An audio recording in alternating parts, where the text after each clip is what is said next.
Eu quero que você abra, por favor, sua Bíblia, no livro de Jeremias, no capítulo 17. E nós vamos ler juntos do versículo 5 até o versículo 10. Esse texto vai ser tanto o nosso ponto de partida, como também o trilho da nossa reflexão hoje. E eu vou ler na Nova Almeida atualizada. Jeremias 17, de 5 a 10. Assim diz o Senhor: maldito aquele que confia no ser humano, que faz da carne mortal o seu braço e cujo coração se desvia do Senhor. Porque ele será como arbusto solitário no deserto e não verá quando vier o bem. Pelo contrário, morará nos lugares secos do deserto, na terra salgada e inabitável. Bendito aquele que confia no Senhor e cuja esperança é o Senhor. Porque ele é como a árvore plantada junto às águas, que estende as suas raízes para o ribeiro e não receia quando vem o calor. Porque as suas folhas permanecem verdes, e no ano da seca não se perturba, nem deixa de dar fruto. Enganoso é o coração, mais do que todas as coisas, e desesperadamente corrupto. Quem poderá entendê-lo? Eu, Senhor, sondo o coração. Eu provo os pensamentos, para dar a cada um, segundo os seus caminhos, segundo o fruto das suas ações. Meu Deus, suplicamos graça, favor do alto, a liderança do Teu Espírito, o Espírito da verdade, e te pedimos que o Senhor nos permita ter mais do que informação, mais do que apenas arrazoar no nível mental, que a Tua palavra fale aos nossos corações, que o Teu Espírito nos ajude, ó Deus, no processo de absorvê-la, corresponder com ela, que haja aquela aplicação pessoal que só o Senhor pode fazer e que haja a liberação dos céus. Aquilo que o Senhor planejou para esse tempo, para essa hora, nós oramos que se cumpra em nome de Jesus. Amém. Amém. O tema da minha mensagem hoje é uma pergunta: como saber se confiamos em Deus? O texto começa apresentando duas pessoas de comportamento distinto. Um é aquele que confia no homem, faz da carne mortal seu braço e o coração se aparta do Senhor. Foi classificado como maldito. Mas o outro, classificado como bendito, é aquele que confia no Senhor e cuja esperança é o Senhor. Depois de apresentar esses dois comportamentos, um de confiança e outro não, é que nós temos na sequência aqui os versículos 9 e 10. No 9 nós lemos: enganoso é o coração mais do que todas as coisas. Depois dessa afirmação, Deus, por meio do profeta Jeremias, questiona: quem poderá entendê-lo? E com isso Deus está denunciando a limitação, a dificuldade do homem de entender o próprio coração. Ou seja, saber com certeza se você está se movendo em confiança ou não, não é algo que você poderá dizer: eu cheguei a uma conclusão segura apenas examinando o seu próprio coração. Porque o coração é enganoso e cada um de nós tem dificuldade de conhecê-lo. Mas depois de fazer a pergunta: quem poderá conhecê-lo? Deus responde: não você, eu. E diz: eu, Senhor, sondo o coração, eu provo os pensamentos. Em outras palavras, ele está dizendo: eu esquadrinho aquilo que você não pode esquadrinhar. Eu consigo penetrar numa dimensão de análise, de avaliação e leitura do seu coração que você jamais conseguirá. Agora Deus está dizendo: eu não apenas leio o que você não lê. Depois ele dizer que sonda o coração, que prova os pensamentos, e diz assim: para dar a cada um segundo os seus caminhos, segundo o fruto das suas ações. Em outras palavras, Deus está dizendo: eu não apenas faço a leitura que você não faz, mas eu tenho o poder de tirar o que está do lado de dentro e sinalizar, expor do lado de fora. Eu retribuo de acordo com aquilo que está dentro de você e você não consegue enxergar. Ou seja, para responder como saber se confiamos em Deus, nós dependemos não apenas de uma autoavaliação, de um autoexame. Nós dependemos do exame do alto. E o Deus que nos examina, Ele também expõe. Portanto, o que eu quero te apresentar a partir desse texto começa, em primeiro lugar, por uma diferença de atitude, do que confia e do que não. Esse vai ser o primeiro tópico que eu vou abordar aqui. Mas depois, em segundo e terceiro lugar, como segundo e terceiro tópicos, nós vamos avaliar os sinais que acompanham o que não confia em Deus e é classificado de maldito. E depois nós vamos avaliar os sinais que acompanham o que confia em Deus. E eu entendo que esses sinais, essas declarações, são, como Deus disse logo depois na sequência, a forma dele mostrar para nós se confiamos ou não confiamos nele. Então, eu gostaria que juntos nós pudéssemos, considerar essas verdades. Em Deuteronômio 30, de 15 a 18, Deus diz, olha, se vocês me obedecerem, guardarem os meus estatutos, vocês serão abençoados. Mas se vocês se apartarem de mim, vocês serão amaldiçoados. Normalmente nós pensamos no modelo de bênção ou maldição de acordo com obediência ou desobediência. Alguns não conseguem associar isso com o que Jeremias, da parte do Senhor, está falando, confiança ou falta de confiança. Mas a verdade é que não só temos um texto que explicitamente relaciona bênção e maldição com confiança ou a falta dela, como também podemos entender o seguinte, há uma ordenança bíblica para que eu e você creiamos e confiamos em Deus.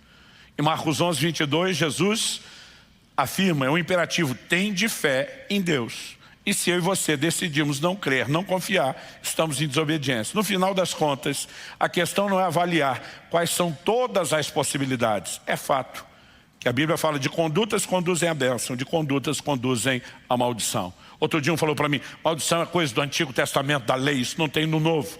Eu falei, então você não deve estar lendo o Novo Testamento direito. Hebreus capítulo 6, versículos 7 e 8 dizem assim, a terra que absorve a chuva, que frequentemente cai sobre ela e produz erva útil para aquele que a cultiva, recebe bênção da parte de Deus. Mas se produz espinhos e abrolhos, perto está da maldição e o seu fim é ser queimado. Bênção ou maldição, depende se você corresponde ou não a Deus. Um outro dia me falou, está falando de terra o texto? Eu falei, não. Olha os versículos anteriores. Ele está falando de crente bom e crente ruim. Crente que corresponde com Deus e crente que não. E aí ele entra com a alegoria de terra boa e terra ruim. Dizendo que a terra que corresponde, bênção. A que não corresponde, maldição. Aliás, ele diz a terra que não corresponde está perto da maldição. Seu fim é ser queimada. Terra literalmente não queima. Nós sabemos que ele está falando de um outro incinerador. Ou palavrinha difícil, deixa eu tentar de novo. Nós sabemos que ele está falando de um outro incinerador. Ele está falando da perdição, da condenação eterna do inferno. Agora, a palavra maldição assusta alguns, talvez porque soe pesado demais, mas no contexto do povo de Deus, maldição não tem mera e simplesmente a ver com uma retribuição no sentido de mera punição. Ela sempre associada à punição, ao caráter justo de Deus, é também vista como expressão de misericórdia e como um chamado ao conserto. Eu vou falar melhor sobre isso no final. Então talvez enquanto eu estiver falando, a sua leitura te deixe mais confortável, Você de repente ouvir no lugar de maldição, correção. Você ouvir no lugar de maldição, disciplina. Mas o que quer que você resolva ouvir, eu vou falar do jeito que a Bíblia diz, maldição. Ok? Então, em primeiro lugar, vamos falar da diferença de atitude dos dois e depois, como eu disse na sequência, os sinais da maldição e depois os sinais da bênção. No versículo 5, quando o texto começa dizendo, maldito o homem que confia no homem. Interessante que o texto não diz apenas, maldito o homem que confia no homem, mas ele diz, que faz da carne o seu braço e aparta o seu coração do Senhor. O problema não é confiar no homem. O problema é a substituição, quando você escolhe confiar no homem e não em Deus. Porque as pessoas às vezes apresentam meias verdades. Eu me lembro de muitos anos atrás, no início da nossa igreja, tivemos uma situação onde precisamos corrigir uma pessoa no nosso meio. Porque ela vinha demonstrando uma grande dificuldade de expressar confiança em qualquer nível de relacionamento, desde a família. Isso estava gerando, obviamente, prejuízo, mas também se estendendo para questões ligadas ao trabalho e dentro do contexto da igreja. Relacionamento com líder, com liderado, sempre o mesmo problema da falta de confiança. Quando fomos confrontar a pessoa no sentido de ajudá-la a enxergar o erro e crescer, o camarada tentou se defender usando esse texto. Maldito o homem que confia no homem. Tipo, não tem que confiar em ninguém. Eu falei, ei, se você está certo, então eu vou andar na sua doutrina. A partir de hoje, não confio em você. Aliás, por que é que eu devo confiar você em alguma coisa aqui da igreja se você não merece confiança? Então vou remover você de todo esse lugar. Ele ficou me olhando assustado. Falei, só estou falando o que você sugeriu. Agora, quando é para você a verdade serve, quando é contra você não serve. Eu falei, você está tirando o texto do contexto. O problema não é confiar nas pessoas. Você vai ter textos, como na lei de Moisés, onde Deus tentava tratar com questões ligadas, por exemplo, ao ciúme do marido em relação à mulher, porque Deus sabe que num ambiente de desconfiança, nenhum relacionamento sobrevive. Então Deus não está falando contra a confiança. Deus está falando de colocar confiança em pessoas, a ponto de substituir a confiança nele. Essa é a diferença. Quem está entendendo o desenho aí, diga amém. Então, quando nós olhamos para isso, há um exemplo na Escritura que para mim não pode ser ignorado, não pode ser negligenciado, que diz respeito a um dos reis de Judá, que é o rei Asa. No segundo livro de Crônicas, no capítulo 16, dos versículos 7 a 9, nós lemos assim: naquele tempo, o vidente Anani, vidente era a expressão usada para o profeta com o qual Deus falava por meio de visões. Naquele tempo, o vidente Anani foi falar com Asa, rei de Judá, e lhe disse: você confiou no rei da Síria e não confiou no Senhor seu Deus. Por isso o exército do rei da Síria escapou das suas mãos. Não é verdade que os etíopes e os líbios formavam um grande exército, com muitos carros de guerra e cavaleiros? Mas porque você confiou no Senhor, ele os entregou nas suas mãos. Porque quanto ao Senhor, os seus olhos passam por toda a terra, para dar força, outra versão diz, para se mostrar forte, aqueles cujo coração é totalmente dele. Nisto você cometeu uma loucura. Por isso, de agora em diante, haverá guerras contra você. Deus está confrontando um cara que já havia confiado e já havia visto milagres. Os líbios e os etíopes se uniram numa guerra que parecia ser impossível de vencer contra o reino de Judá. Nessa época estamos falando do reino dividido, então as tribos de Judá e Benjamim formaram o reino do sul, enquanto as demais 10 das 12 tribos de Israel formaram o reino do norte, o reino de Israel. E nesse momento, quando ele tinha que enfrentar aquela multidão, aquele exército impossível de vencer, ele confiou em Deus e experimentou um livramento. No entanto, agora, por causa de uma outra circunstância muito menor, ele tenta resolver do seu jeito e da sua maneira. E na tentativa de se livrar de um inimigo, ele faz aliança com outro. E Deus está dizendo, porque você confiou nele, em vez de confiar em mim, você vai enfrentar guerras, você agiu loucamente. E outra, esse camarada com quem você está fazendo aliança para vencer esse, era um inimigo seu. Vocês se uniram para um inimigo em comum, mas agora você perdeu a bênção de vencê-lo, a provisão de vencê-lo que eu tinha para você. Quando você olha para o rei Asa, ele começa bem, mas não termina bem. Aliás, um pouquinho adiante, no versículo 12, a Bíblia diz assim: no 39º ano do seu reinado, Asa contraiu uma doença nos pés, e essa doença era muito grave. Porém, na sua enfermidade, ele não recorreu ao Senhor, mas confiou nos médicos. O problema não é fazer uso da medicina.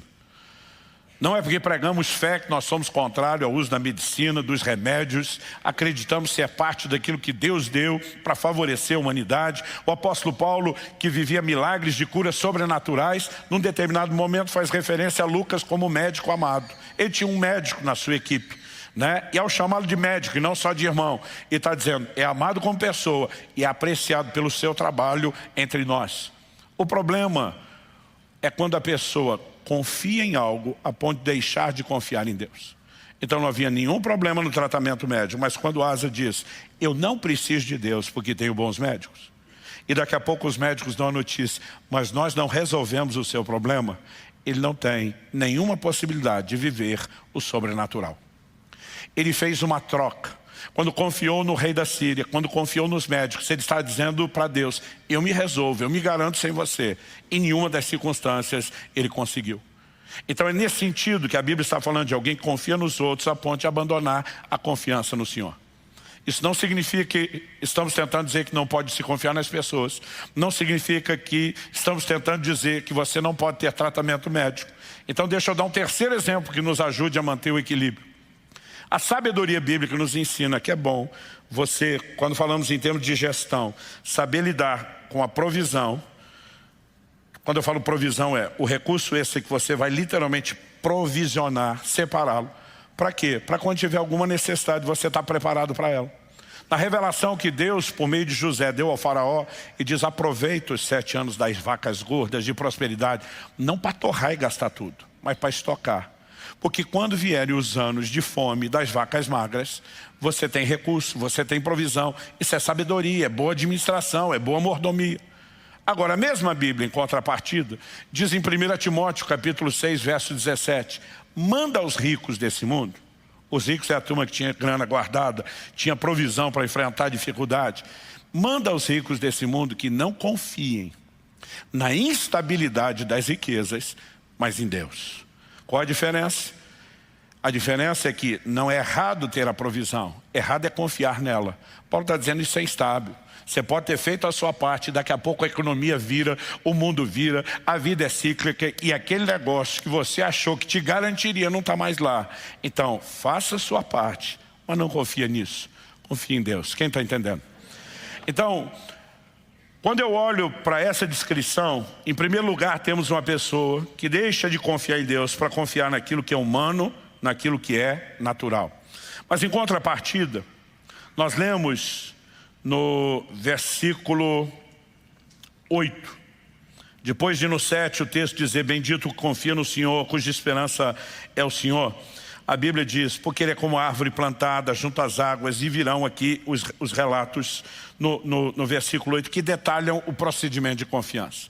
Qual a diferença do primeiro? O primeiro confia no homem, fazendo dele, da carne, daquilo que é natural, o seu braço, aquilo que o apoia, aquilo que lhe dá garantia, e abandona o Senhor. Mas a Bíblia fala de outro, que faz do Senhor a sua esperança, que confia nele.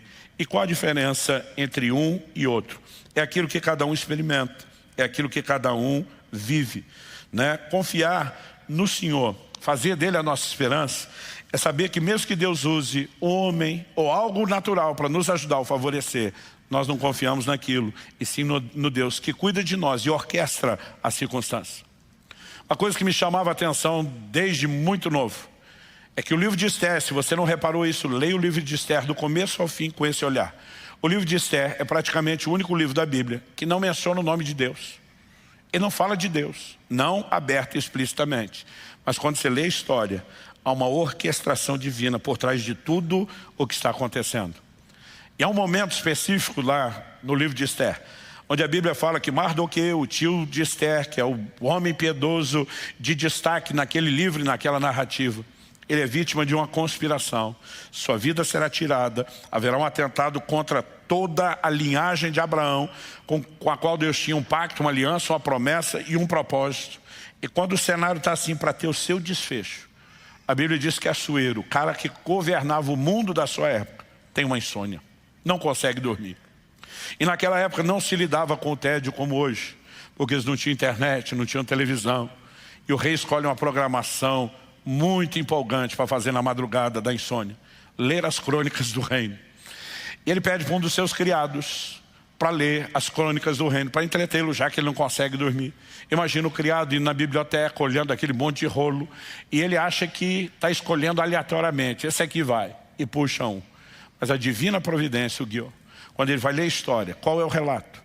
Era o relato de como Mardoqueu havia desbaratado uma conspiração contra a vida do rei. A vida do rei foi preservada, porque Mardoqueu denunciou aquilo que ele tomou conhecimento. O rei pergunta para o criado, o que é que fizeram para recompensar esse homem? O rapaz diz, nada. Como nada? O homem salvou minha vida, rei. Se ele tivesse feito algo, estava registrado nos anais do reino. Isso aqui é literatura oficial nossa. Não foi feito nada. O rei diz, então, vamos fazer.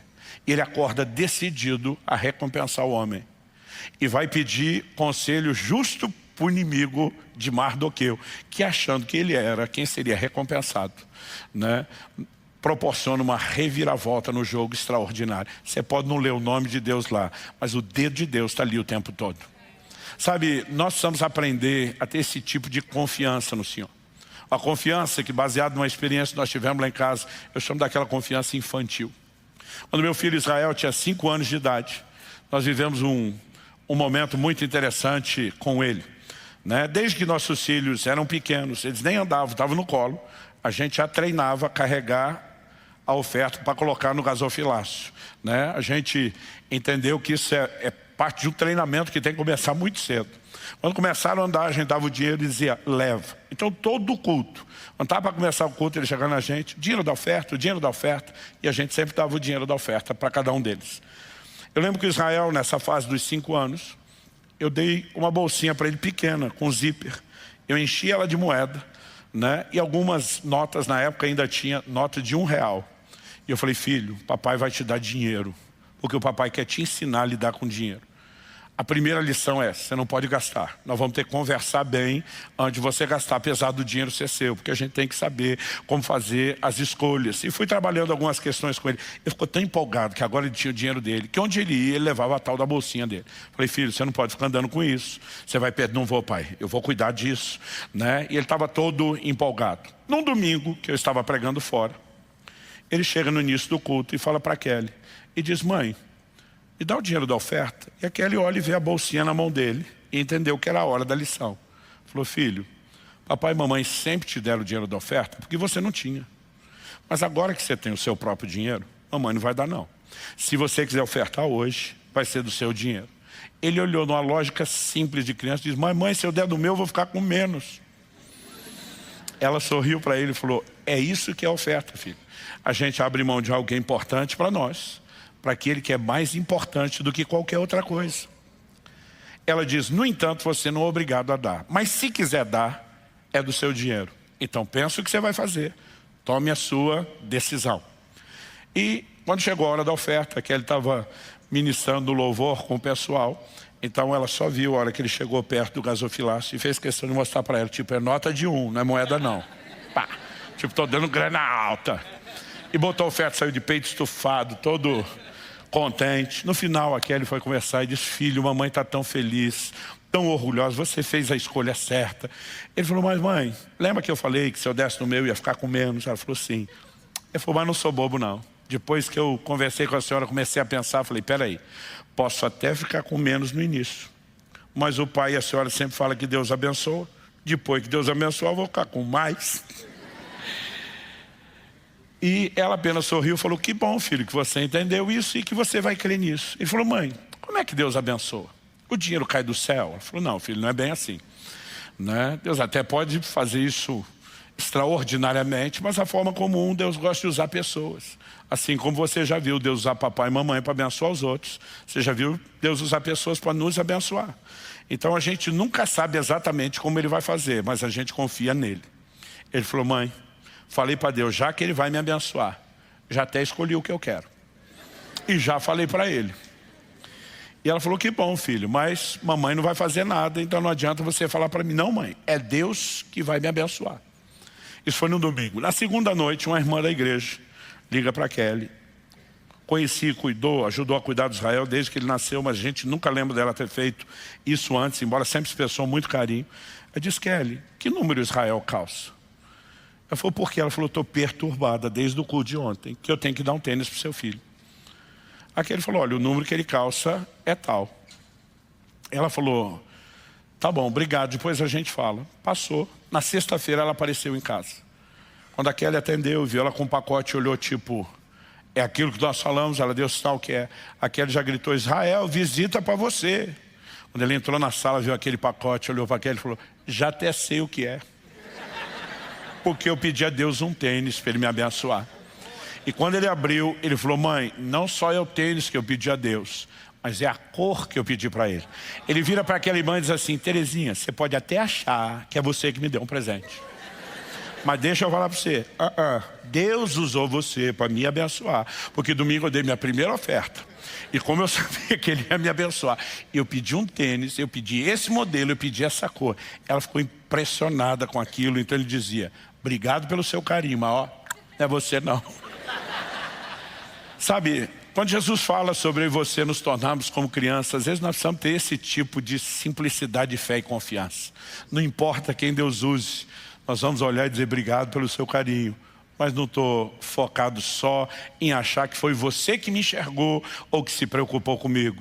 Há um Deus que cuida de cada um de nós. E eu e você podemos confiar nele. Quem está entendendo a diferença entre um e outro? Isaías 64:4 diz, porque desde a antiguidade não se ouviu, nem com os ouvidos se percebeu, nem com os olhos se viu, Deus além de ti, que trabalha a favor de todo aquele que nele espera. A Bíblia diz, bendito é o homem que confia no Senhor, cuja esperança é o Senhor. Quando você espera em Deus, você bota Deus para trabalhar em seu favor. É o que Ele mesmo disse. Não é a gente tentando mandar nele, é a gente acreditar no formato que Ele disse que trabalharia conosco. Agora, feita a distinção do comportamento desses dois, vamos falar na ordem que aparece no texto. Primeiro, dos sinais da maldição. Ele será, diz aqui o versículo 6 de Jeremias 17, falando: maldito é o homem que confia no homem, faz da carne o seu braço, aparta o seu coração do Senhor. O verso 6 diz: porque ele será como um arbusto solitário no deserto. Não verá quando vier o bem. Pelo contrário, morará nos lugares secos do deserto, na terra salgada e inabitável. Embora o que tenha sido dito tenha a ver com o contexto, a realidade com que eles viviam, não é difícil para a gente acompanhar. Não requer nenhuma interpretação profunda. Eu vou fracionar essa declaração sobre os sinais da maldição em 3 partes. Primeiro, arbusto solitário no deserto. Que diferença faz um arbusto no deserto, se ele está lá ou se tem outros? Não é a quantidade de arbustos que necessariamente vai afetar a sua produtividade ou o seu estado. Mas sabe algo que eu tenho percebido em 29 anos de ministério pastoral, fora os anos já no ministério itinerante, mas falo do pastoral, porque foi no pastorado que a gente passa a gastar tempo ouvindo pessoas, aconselhando, orientando, e você começa a aprender a mapear comportamentos que são repetitivos. Um dos sinais que acompanha a vida de quem não confia no Senhor é um senso de solidão. Deus não me ama, Deus não se importa comigo, Deus me abandonou, Deus virou as costas para mim, Deus não me ouve, Deus age na vida do outro, mas não age na minha. Esse senso de solidão costuma acompanhar quem não confia no Senhor, porque o que confia, meu amigo, está em outro nível. No Salmo 27:10, Davi diz: ainda que minha mãe e meu pai me desamparem, são os últimos de quem a gente vai esperar isso. E diz: o Senhor me acolherá. Tipo, é ruim que Deus vai me desamparar? Nunca. É por isso que Hebreus 13, um dos textos que usamos num dos domingos, atrás, ministrando sobre fé, diz: porque Ele tem dito, nunca te deixarei, jamais te desampararei. E aquele que confia sabe que em momento algum será abandonado pelo Senhor. Mas quem não se move no nível de confiança o tempo todo, ele está preso nesse lugar. A segunda descrição dos sinais da maldição: não verá quando vier o bem. Esse que é classificado como maldito, que está debaixo do sinal da maldição, não vê o bem vir, mesmo quando vem sobre todos. E olha que tem coisa que Deus libera sobre todo mundo. Em Mateus 5,45, no Sermão do Monte, Jesus diz que Deus faz nascer o sol, cair a chuva sobre justos e injustos. Mas tem gente que não enxerga nada, absolutamente nada do que Deus faz. Mesmo algumas coisas boas que lhe acontecem, ele muitas vezes prefere acreditar que aquilo é resultado do seu esforço, que é alguma coincidência, mas não necessariamente procede do Senhor. Logo, um sinal evidente na vida de quem não confia no Senhor. Nós vemos Deus denunciando esse comportamento na nação de Israel, relacionando isso com incredulidade. É a murmuração, é a reclamação. Essa pessoa não vê quando vem o bem. Agora, tem aquele tipo de gente, a expressão não verá quando vier o bem, não quer dizer não ver com a visão. O não verá é, não vai conseguir discernir que Deus deu, ou não vai poder desfrutar. E um texto que me traz temor, desde que eu era garoto, está em 2 Reis, no capítulo 7, eu gostaria de lê-lo a título de exemplo. Vou primeiro ler os versículos 1, depois o 2, e depois vou pular do 16 para o 20. O texto diz assim: então Eliseu disse, ouçam a palavra do Senhor. Assim diz o Senhor, amanhã a essas horas, mais ou menos, junto ao portão de Samaria, uma medida da melhor farinha será vendida por 1 moeda de prata, e 2 medidas de cevada serão vendidas por 1 moeda de prata. Deixa eu fazer uma pausa aqui, um comentário. Eles estavam em guerra, a cidade está sitiada pelo inimigo. Uma crise financeira, material, sem precedentes, a fome está instalada. Lei de oferta e demanda, não tem escassez de alimento, não tem oferta de alimento, o preço sobe absurdamente. E começa a faltar alimento, não só porque já não tem para todo mundo, mas porque o acesso, o poder de compra vai ficando cada vez mais difícil. Aí o Eliseu levanta para dar a notícia que deu. Então vamos tentar contextualizar, guardar das devidas proporções, porque algumas coisas vão ficar para mais, outras para menos. Imagina como se fosse hoje. O homem de Deus dizendo, amanhã, mais ou menos por essas horas, o dólar vai estar 50 centavos de real. Amanhã, por mais ou menos essas horas, você vai abastecer a gasolina aditivada a R$1. Amanhã, por mais ou menos essas horas, vamos comprar botijão de gás por no máximo R$50. Irmão, tinha os que deram glória com você e teve essa criatura estúpida, com perdão da palavra, do verso 2. Porém o capitão, em cujo braço o rei se apoiava, respondeu ao homem de Deus: mesmo que o Senhor Deus fizesse janelas no céu, será que isso poderia acontecer? Gente, uma coisa é o cara não querer confiar, outra é ser tão insolentemente incrédulo. E Deus pode rasgar, abrir janela, derramar o que tem. Nem ele dá conta de fazer um negócio desse. E a Bíblia diz, o profeta respondeu: eis que você verá isso com seus próprios olhos, mas não comerá. Ele está no time do que não verá vir o bem, mas não é que não verá com os olhos. Ele diz, vai enxergar, mas não vai desfrutar. O que acontece? Nesse inteirinho até o versículo 16 que eu vou ler. Alguns leprosos, que eram excluídos, tinham ficado do lado de fora da cidade, foram tentar encontrar uma expressão de misericórdia, conseguindo alimento com os inimigos que estão sitiando a cidade. Quando chega lá, descobre que não tem ninguém mais no acampamento. Todo mundo fugiu, deixou tudo para trás. Comida, acampamento, provisão, largaram armas, armaduras, enquanto eles não sabem o que aconteceu. Mas o sítio acabou. Aquele povo desapareceu, mas deixou todas as provisões. Aí aquela turma dizia, e aí, guardamos isso com a gente ou dividimos com a cidade? Eles resolvem, vamos levar as boas novas. Quando levaram a notícia, o verso 16 diz assim: então o povo saiu e saqueou o arraial dos sírios. E assim uma medida da melhor farinha era vendida por uma moeda de prata, e 2 medidas de cevada por uma moeda de prata, segundo a palavra do Senhor. O capitão, em cujo braço o rei tinha se apoiado, foi encarregado pelo rei de guardar o portão da cidade. Mas o povo o atropelou junto ao portão e ele morreu, como o homem de Deus tinha dito quando o rei foi falar com ele. Assim se cumpriu o que o homem de Deus tinha falado ao rei. Amanhã, a essas horas mais ou menos, junto ao portão de Samaria, 2 medidas de cevada serão vendidas por uma moeda de prata, e uma medida da melhor farinha será vendida por uma moeda de prata. Aquele capitão havia respondido ao homem de Deus: mesmo que o Senhor Deus fizesse janelas no céu, será que isso poderia acontecer segundo essa palavra? Ao que o profeta havia respondido: eis que você verá isso com seus próprios olhos, mas não comerá disso. E assim aconteceu com ele, porque o povo atropelou junto ao portão e ele morreu. Pastor, foi um tumulto no portão, porque o povo descobriu que tinha comida de graça. Eu falei, é verdade, mas com todo esse tumulto, só um foi pisoteado. O único descrente que recebe uma palavra de sentença, né, pelo seu posicionamento aberta e deliberadamente contrário a uma palavra liberada por Deus. A pergunta a ser feita é: que tipo de gente eu e você queremos ser? Esse que não confia no Senhor não verá quando vier o bem. Terceiro e último lugar: morará nos lugares secos do deserto, em terra salgada e inabitável. Esse é o tipo de pessoa que, comparado com o que eu vou falar daqui a pouco sobre o que confia no Senhor, não tem raízes em Deus.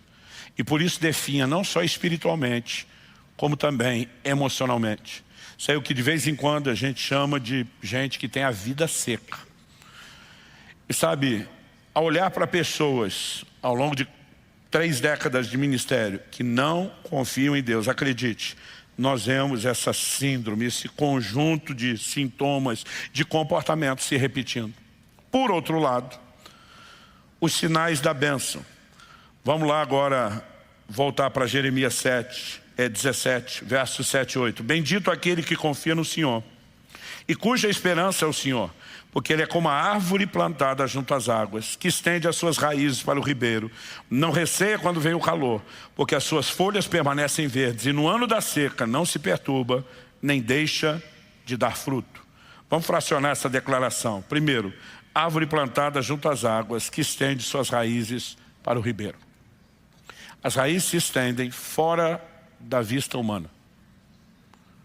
A árvore que está próxima da água, ela é beneficiada pela água, não porque a árvore foi até a água ou a água veio até ela, mas porque raízes saíram em busca do contato com a água para buscar de lá o suprimento necessário. Assim como isso normalmente, o trabalho da raiz acontece fora da vista, eu e você, no relacionamento com Deus, precisamos desenvolver raízes.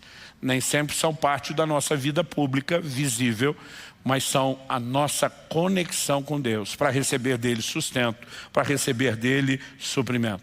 Olha o que Paulo diz em Filipenses 4, 11. Eu vou ler primeiro o 11, depois o 12 e o 13. No 11, digo isso não porque esteja necessitado, porque aprendi a viver contente em toda e qualquer situação. Espera aí, Paulo, contente em qualquer situação, em qualquer situação. Verso 12. Sei o que é passar necessidade e sei também o que é ter em abundância. Aprendi o segredo de toda e qualquer circunstância, tanto de estar alimentado como de ter fome, tanto de ter abundância como de passar necessidade. Então qual é o segredo, Paulo? Tudo posso naquele que me fortalece. Ele está dizendo, o meu humor, minha força, minha alegria não depende de circunstâncias.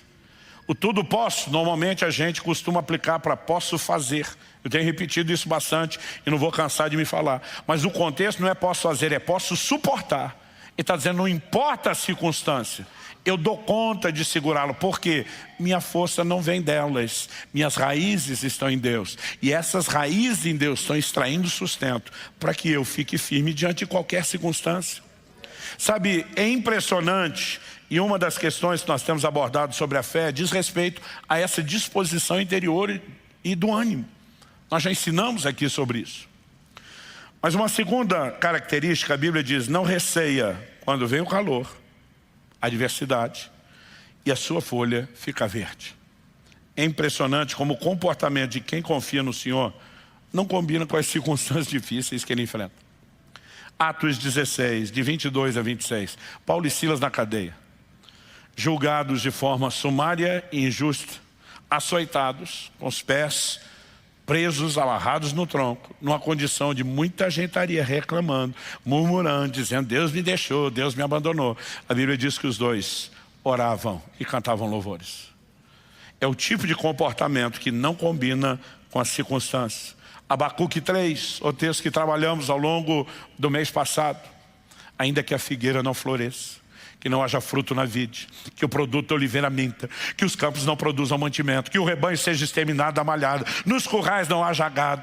É quase que, perdão o uso da expressão, é quase como se o profeta estivesse dizendo, estou me lixando para isso tudo, por causa do lado de fora. Ele diz, todavia, eu me alegrarei em quem? No Senhor. Exultarei no Deus da minha salvação. Quem tem raízes nele, extrai sustento e tem um comportamento completamente diferente, que não condiz com a condição.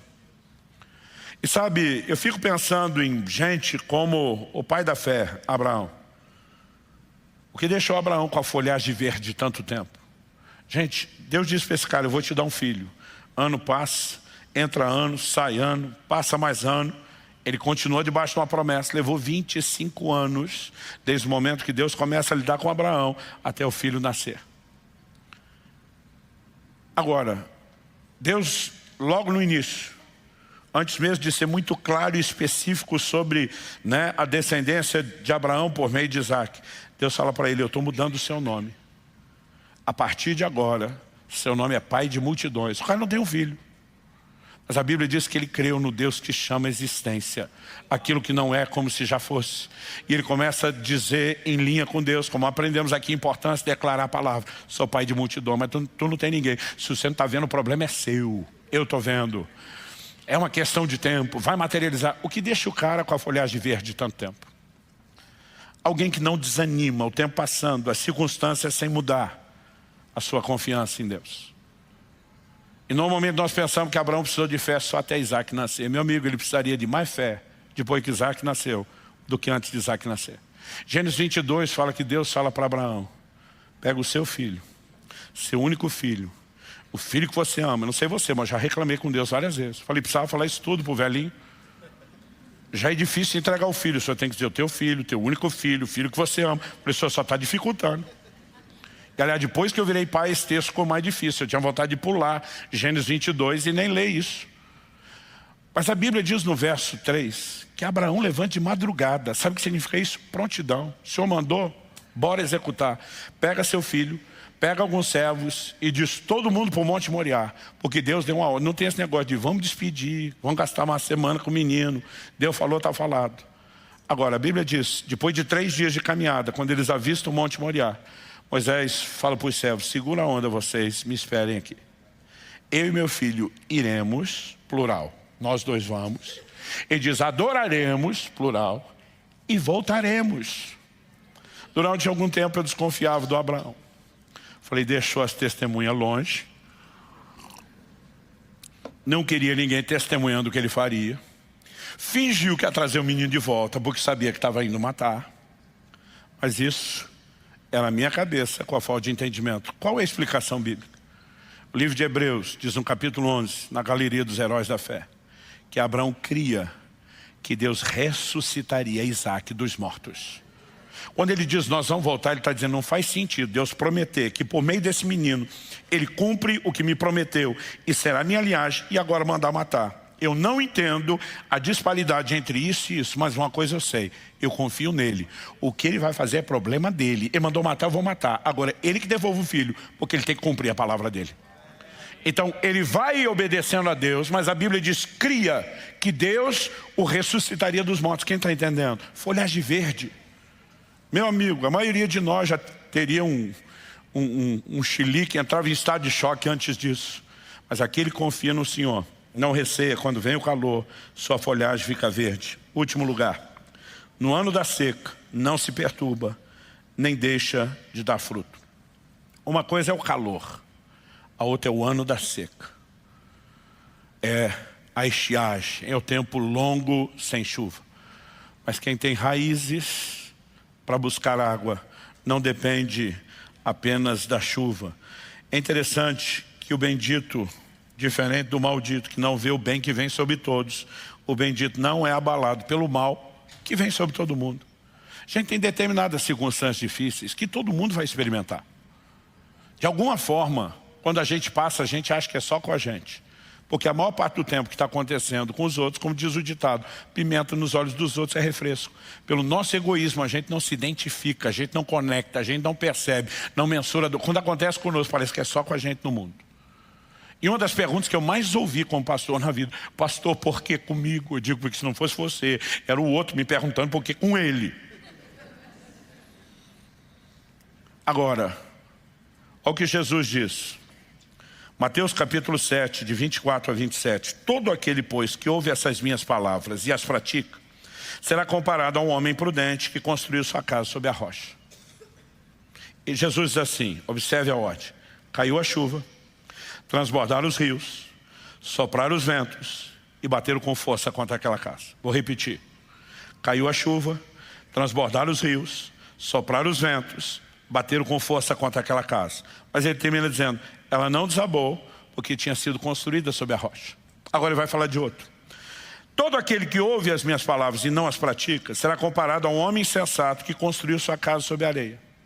Agora olha o que ele diz. Parece Ctrl+C, Ctrl+V, copiou e colou. Caiu a chuva, transbordaram os rios, sopraram os ventos e bateram com força contra aquela casa. A mesma coisa do outro. A diferença, Jesus diz, ela desabou, sendo grande a sua ruína. O que é que eu e você precisamos entender? A adversidade vem para todo mundo. Se você vai ficar em pé ou cair, depende de como você edifica o seu relacionamento com Deus.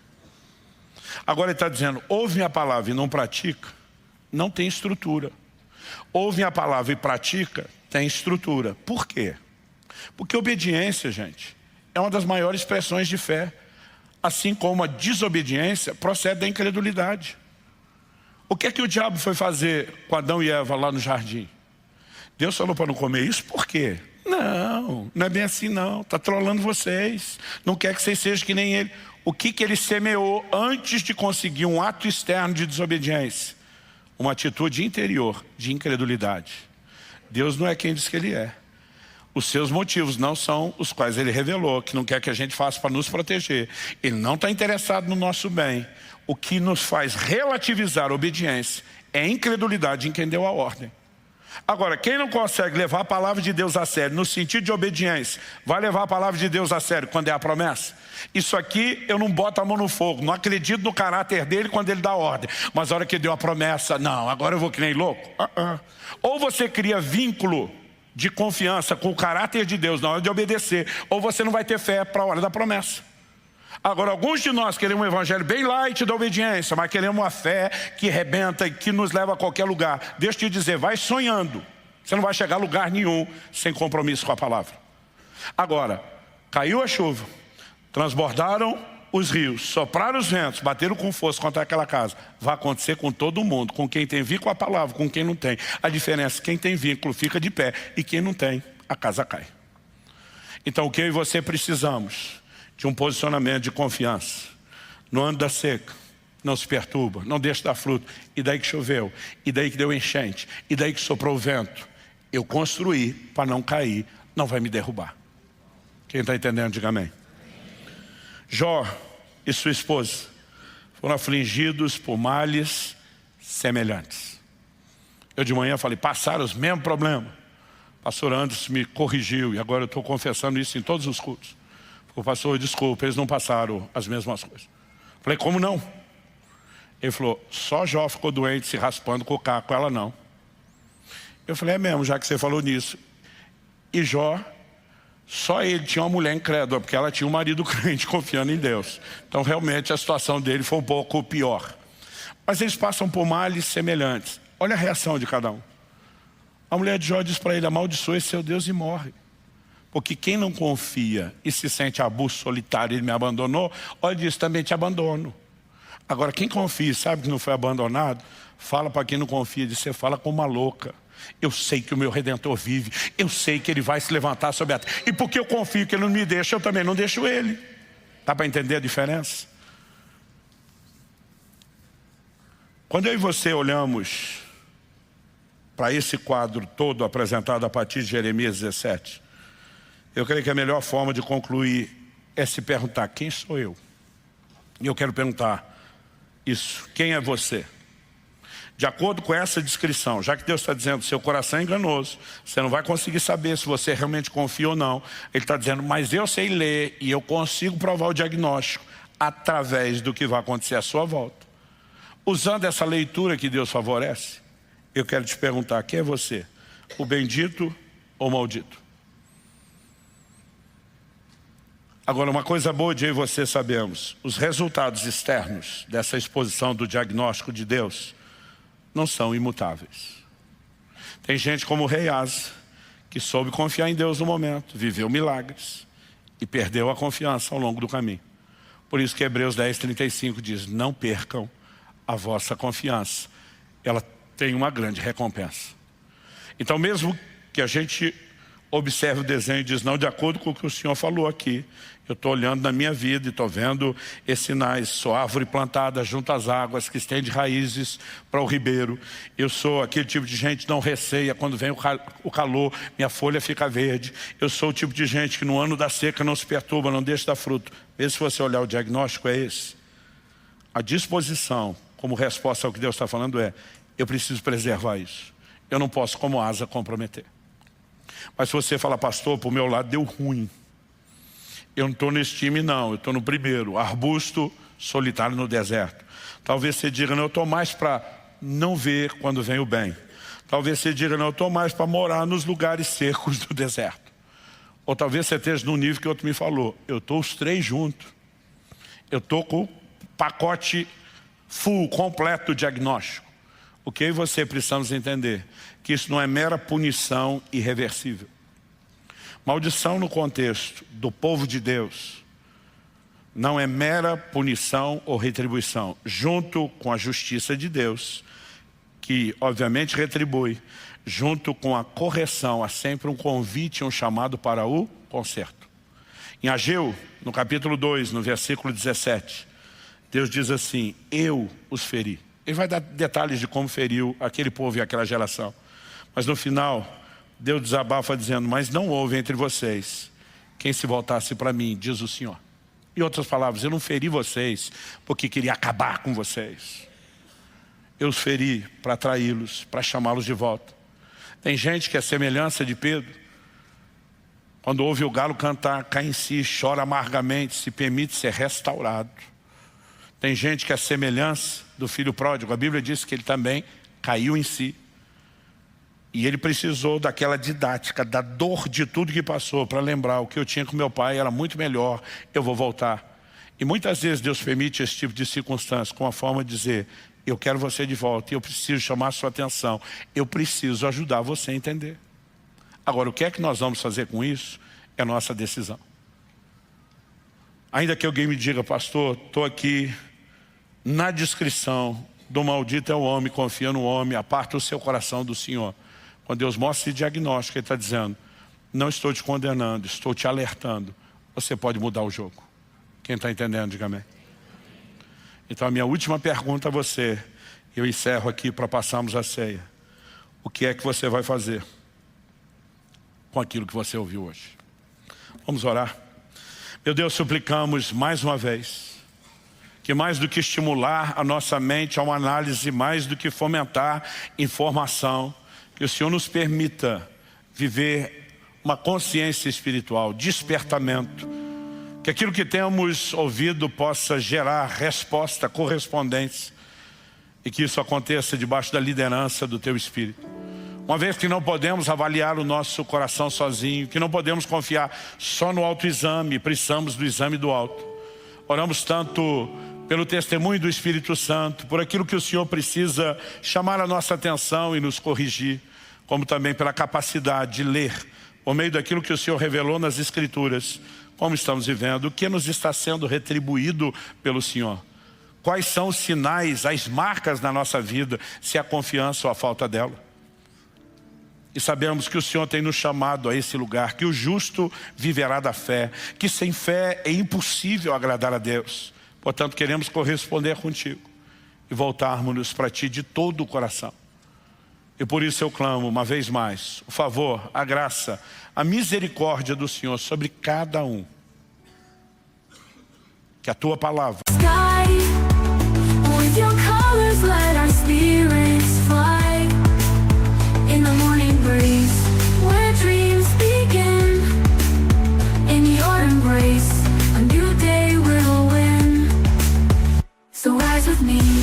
in the dawn's embrace, where the sea meets the sky in perfect grace.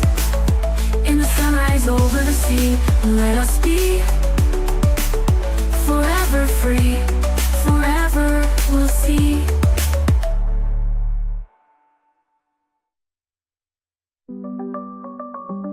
So rise with me in the dawn's embrace, where the sea meets the sky in perfect grace.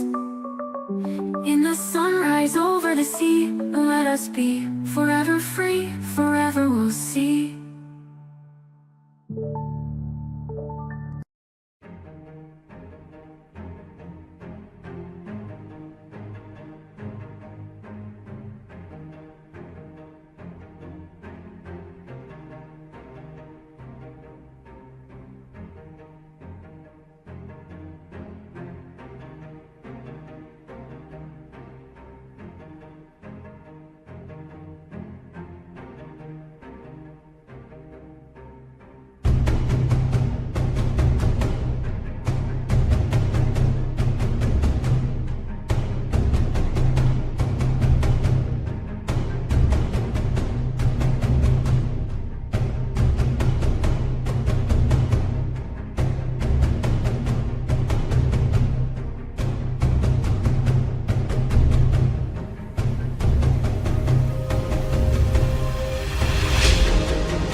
siga produzindo resultado, trabalhando em nós, mesmo depois dessa reunião.